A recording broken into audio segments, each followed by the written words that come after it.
All right, everyone, we are back to doing the videos after a week-long hiatus. I'm excited to get back into them. Before we get to the recaps, we have a special guest this week. So we're going to bring it over to him after this week, but we're going to do B-May's famous deep dives. We're going to do playoff primer. So I'm going to put up pictures of the playoff picture right now and just explain to you what's going on. All right, so first, let's start off with the playoff picture. At the current rate, it looks like Ben and Curcio are the two that are sitting pretty. They're both at 7-2. Ben is number 1, Curcio is number 2. So if the season ended right now, they would get the byes week 14. And then after that, we got 4, 5, and 4 teams that are taking the next spots as of now. Number 3 being Alex, 4 Tom, 5 Matt, and 6 Squid. That is if the games ended right now.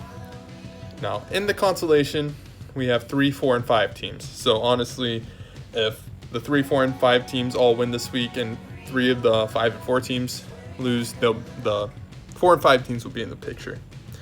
So right now, I'm number 7, number 8 is Eli, and number 9 is Josh. Trent is 10, 11 is B-Trogue, 12 is Devin, but literally anyone can still make it if they win out. So Ben and Curcio, you aren't safe.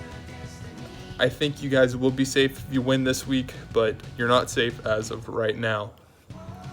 Next up, we have all of our owners of the week. That is the teams that have scored the most points.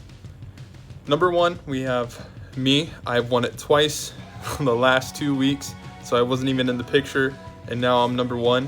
Then second place is a whole bunch of other teams, each having 1. And Eli, Alex, B-Trogue, Ben, Josh, and Matt all have had the highest points in a given week. And lastly, we're going to go with points scored, points against. The points scored, I'm leading that one. I have 1,082.22 points. Ben is second with 1,072.38 points, and Alex is third with 1,025.58. And now we're going to do points against. So this pretty much determines how people do good against you. Devin right now is number 1.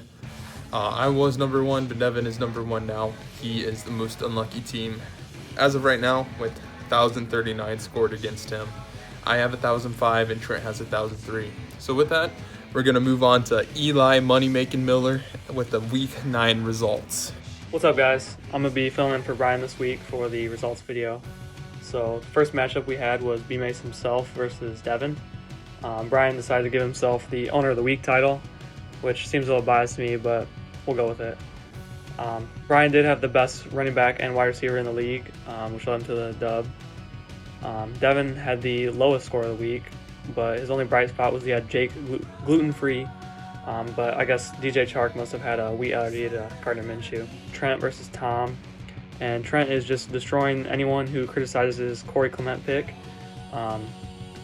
He has beaten B-Mace and Tom consecutively, despite having no running backs, because his wide receivers, Tyreek Hill and Keenan Allen, have been on a tear. Curtis Samuel's been on Trent's bench the past couple of weeks after a couple good games. Looking like it might be time to start him. We'll see. Patty Mahomes was the only bright spot for Tom, as his Mr. Big Chest pickup only had 5 points. But we'll see what he does in the coming weeks as well. Ben's continuing a strong season with a win over Josh. The Watson and Lamar trade is working out well for him so far. Rip to me. But Josh E. Allen Allman finally got back on track. He had 36 points, but Michael Thomas only has 10 points this season. Sounds like a bust to me. Alex is also back on track after a losing streak. He picked up the win over Squid. Some notes include Aaron Rodgers and Travis Kelce are both good at football. Kelce has been the best tight end pretty much every week. Squid had a good week from CMC, but he's hurt again, so that's some bad luck right there. Curcio played Trogue this week, and Curcio got lucky. If Trogue would have played Kyler Murray, he would have lost. Tom Brady pretty much did nothing. That game was pretty horrible to watch, if you ask me. Although they both had good receiver scores, Curcio and Trogue did. But Curcio just squeaked this one out by a little bit. And then the last matchup was Matt versus me, and we both had pretty terrible scores, and we would have lost to anyone besides Devin. But I'm happy to be on the lucky side of that, and sometimes it's better to be lucky than good, I guess. And that's about it.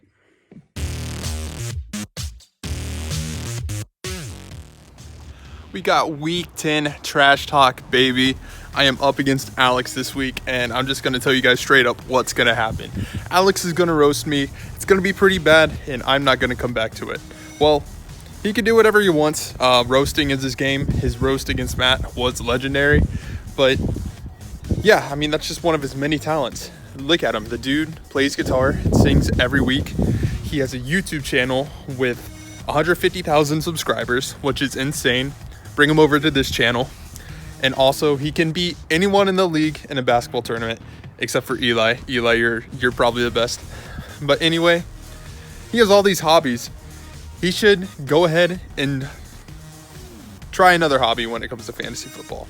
Fantasy football is not your game. Go ahead, leave that to me. First off, let's bring up the championship. If you look at our belt, you are the first one to win the championship. Your name is on the belt. You have that glorious picture of you wearing the belt with the beautiful angle, but that's on me. You shouldn't have won that championship. Jake had a way better team than you.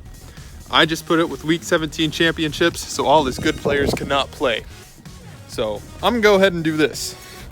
But you know what? That is in the past. Let's talk about your team right now. Sure, you have Alvin Kamara. Alvin Kamara was good the first 5 weeks, but he slowed down so quickly. Or Dalvin Cook, who has less games than him now, has the most points, which is crazy. He scored more points than Alvin, even though he's played less games. And let's go to your second best player, Travis Kelce. Travis Kelce is a baller, but he cannot help you this week. He is on a bye.